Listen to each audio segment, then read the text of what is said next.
માંડવીમાં કાકરાપાર જમણા કાંઠાની મુખ્ય કેનાલમાં ગાબડું પડ્યું છે। માંડવીના હરિયાલ નજીક આવેલી કેનાલમાં અંદરના ભાગે ગાબડું પડતા નજીકના પડતર ખેતરોમાં પાણી ફરી વળ્યા।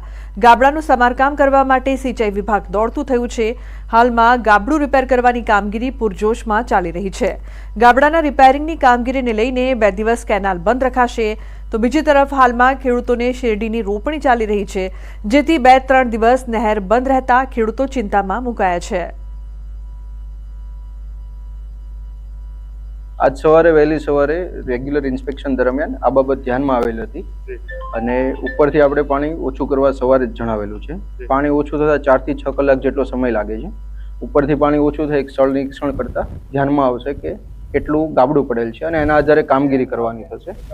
આશરે 2 થી 3 દિવસમાં પાણી પાછું ચાલુ થઈ જશે અને આપણે જે પાણી ડેમેજ થઈ છે ત્યાંથી જે પાણી નીકળે છે અહીંયાથી ખાડીમાં નિકાલ માટે વ્યવસ્થા કરેલ છે, જેથી ખેડૂતોને મહત્વપૂર્ણ સમાચારની વાત કરીએ તો મિશ્ર ઋતુના કારણે શિયાળુ પાક પકવતા ખેડૂતોની ચિંતામાં વધારો થયો છે। દેવભૂમિ દ્વારકા જિલ્લાના શિયાળાની ઠંડી ન પડવાના કારણે જીરાના વાવેતર કરતા ખેડૂતો ચિંતામાં મુકાયા છે। ચોમાસુ પાક નિષ્ફળ ગયા બાદ હવે રવિ પાકમાં પણ કુદરત સાથ નથી આપી રહી। ખેડૂતો જણાવી રહ્યા છે કે ચોમાસુ સિઝન દરમિયાન ભારેથી અતિભારે વરસાદના કારણે મગફળી સહિતના પાકને વ્યાપક પ્રમાણમાં નુકસાન થયું હતું।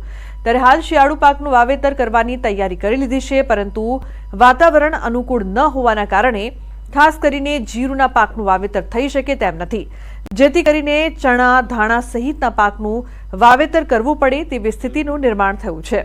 ત્યારે ઠંડીનું પ્રમાણ નહીં વધે તો દ્વારકા જિલ્લામાં જીરુનું વાવેતર ઘટી શકે તેવી શક્યતાઓ હાલ વર્તાઈ રહી છે। શિયાળાની ઋતુમાં અમારે ચણા, ધાણા એવું બધું વાવવું છે, જીરું વાવવું છે, પણ જીરુમાં અત્યારે એગ્રોવાળા કોઈ પ્રમાણમાં એમ કહે છે કે જીરું વાવવાથી ઉગે ના ઉગે એની જવાબદારી ગેરંટી કોઈ લેતું નથી। અત્યારે જીરાનું એક જ કારણ છે મોટા પાયે કે શિયાળાની ઋતુ છે પણ ઠંડી પડતી નથી, તડકો બહુ વધારે પડતો છે, એટલા માટે જીરું ઉગવાનું કારણ એ જ છે કે શિયાળા ઠંડીના ભાગરૂપે ચણા અને ધાણા વાવવા પડે એમ છે। શિયાળુ પિયતમાં વધારે મોસ્ટ ઓફલી વધારે પડતો અમારે જીરાનું વાવેતર થાય છે, પણ આ વખતે ખરાબ હવામાન એટલે કે જેટલે તાપમાન ઠંડુ હોવું જોઈએ એટલું તાપમાન ઠંડુ છે નહીં, એટલે લાગે છે કે જીરાનું પણ વાવેતર થાય નહીં। એગ્રોવાળા પાસે જાય તો એગ્રોવાળા આપણે એવું જ કહે છે કે ભાઈ હજી વાતાવરણ માફક નથી આવ્યું, જોવાનું વાવેતર કરશો તો ઉગાવો કાયદેસર થાય નહીં। ચોમાસું પાક તો હાવ ફેલ જ ગયો તો, વરસાદ વધારે થઈ ગયો તો બકાલાનો માંડવીનો પાક બગડી ગયો છે। ત્યારે શિયાળુ પાકમાં વાવેતર કરવાની જરૂર છે જીરુની, પણ જીરું તો અત્યારે જે એગ્રોવાળા એમ કહે છે કે ગરમી બહુ પડે છે, વાવેતર કરતા નહીં।